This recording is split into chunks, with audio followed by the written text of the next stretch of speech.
Boa noite, eu sou a Jo, sou da Associação Espírita Célia Xavier e tenho a feliz oportunidade de estar fazendo para esta noite uma exposição sobre o tema Os Últimos Instantes de Jesus. É claro que nós já sabemos, diante dos ensinamentos todos que nós já estivemos diante, quantas vezes nós já ouvimos sobre os últimos instantes de Jesus? Mas parece que por ser sexta-feira, por ser a sexta-feira da paixão, por ser a sexta-feira santa, o nosso coração fica como que mais tocado de vontade de estarmos novamente diante desses fatos acontecidos com Jesus. Ficamos a pensar também que aquilo que nós consideramos em nossa vida ser triunfo, ser vitória de alguma maneira, nós costumamos marcar de maneiras festivas, em encontros que são alegres, em banquetes, vamos dizer assim, regados com sorrisos, com risos, com músicas. Mas é interessante que também Jesus celebra o seu triunfo, aquele triunfo de haver vencido o mundo, quando ele vai comemorar a Páscoa. Ele rende graças através de um ato que nós ficamos ainda sem conseguir alcançar a profundidade, pois ele convoca para uma ceia, a última ceia. Ele se assenta à mesa junto com os 12. Era fim de tarde, o fim de tarde de uma quinta-feira.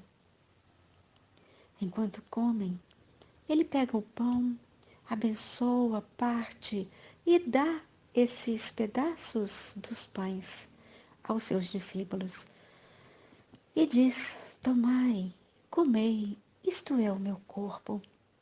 Toma o cálice, dando graças, e pede que bebam. Isto é o meu sangue.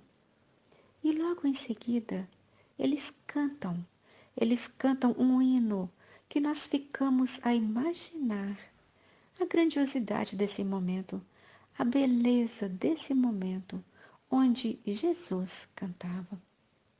Eles cantam e saem. Eles saem para o Monte das Oliveiras.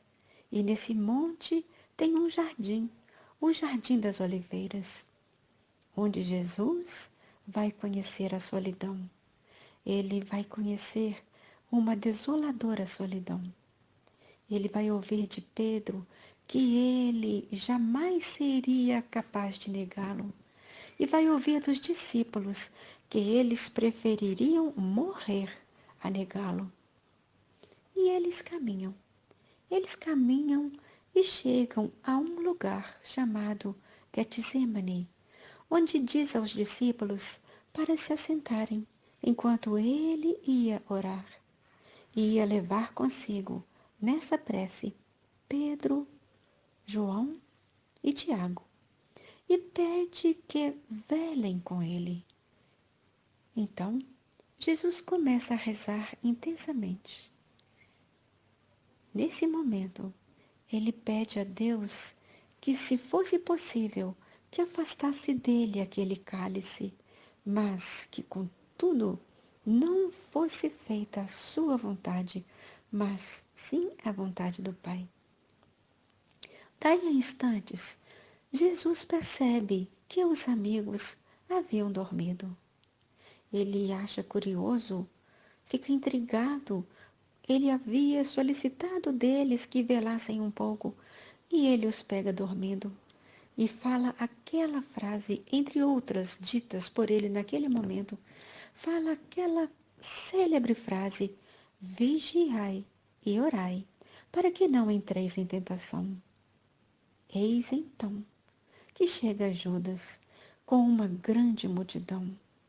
Judas se aproxima de Jesus e o beija, traindo-o, portanto, com um beijo. No entanto, Jesus, com o coração que possuía, retorna para ele e pergunta: Amigo, a que vieste? E padece logo em seguida de uma prisão, de uma injuriosa prisão, sendo conduzido à casa do sumo sacerdote, que era o Caifás, onde escribas, os anciãos e todo o conselho estavam ali reunidos. Eles buscavam algum testemunho contra Jesus. Claro que um testemunho falso. Mas quando Jesus responde a uma pergunta que lhe havia sido feita, ele é acusado de blasfemo e, a partir daí, torna-se réu de morte. Daí a instantes, ele se vê negado por Simão Pedro. Nesta hora, da terceira vez em que Pedro o nega, os seus olhares se cruzaram. Prenderam Jesus e o levaram a Pôncio Pilatos. Era já sexta-feira, manhã de sexta-feira, e Pilatos lhe pergunta: És tu o rei dos judeus? Ao que Jesus responde: Tu o dizes. O fato é que Pilatos não via em Jesus nenhum motivo para que pudesse condená-lo. E fica procurando uma maneira que pudesse facilitar a situação para Jesus.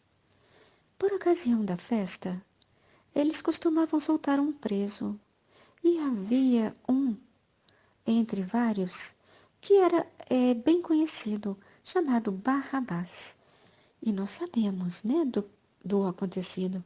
Sabemos que Jesus foi preterido por ele, que era um delinquente, era um infeliz delinquente. A multidão optou por Barrabás. Jesus seria então crucificado. Pilatos, vendo que o tumulto crescia, lava suas mãos e se diz inocente. Manda açoitar a Jesus e o entrega para ser crucificado, sofrendo assim uma condenação. Podemos chamar de uma injustificável condenação. Os soldados o despem e cobrem com uma capa. Teceram uma coroa de espinhos e em sua mão puseram uma cana suja a título de cetro. Saudavam aquele a que chamavam Rei dos Judeus. Jesus experimenta o escárnio público, recolhe-se ao insulto, recolhe-se ao abandono e receberá a morte na cruz, entre dois malfeitores. Entretanto, Jesus agradecera, pois na sua lógica brilhavam, acima de tudo, os valores eternos do Espírito. O Cristo louva ao Pai pela oportunidade que tivera de completar o seu divino apostolado na terra. Rendera graças pela confiança com que o Pai Altíssimo o transformara em exemplo vivo para a redenção das criaturas. Ele ensinou-nos sobre o amor, como é se comportar diante do desafio do mundo, tendo o coração ativado no amor, mesmo que isso custe martírio e flagelação, suor e lágrimas. Saibamos então nós também agradecer pelos recursos com que Deus nos aprimora, para a beleza da luz, para a glória da vida. Jesus, nessa sexta-feira santa, o nosso coração se move, se enche de gratidão, se enche de ternura para agradecer por tudo isso passado por nós. E pedimos, perdoa-nos, Jesus, por tudo isso que fomos capazes e ainda somos capazes de fazer ao seu coração tão cheio de amor. Perdoa-nos, Jesus.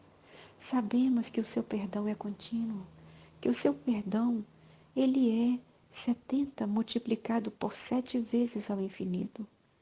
Perdoa-nos, Jesus, e que nessa Sexta-feira Santa o nosso coração possa perceber a presença das suas bênçãos e que nós saibamos utilizar essas bênçãos em benefícios nossos, não benefícios egoísticos, mas benefícios que possam nos ajudar a vencermos a nós mesmos, a também conseguirmos vencer o mundo, esse mundo que foi tão magnificamente vencido pelo seu coração, ao ponto de haver comemorado com uma ceia, uma última ceia, que marcou o início dos seus últimos instantes conosco. Sabemos da sua presença, porque os seus lábios nos afiançaram que estaria conosco até o final dos tempos.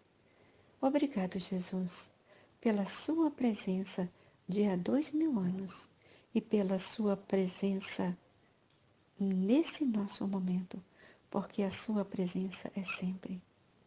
Obrigado, Jesus, pelo tanto que recebemos, por poder termos a oportunidade de estar falando desses seus últimos momentos.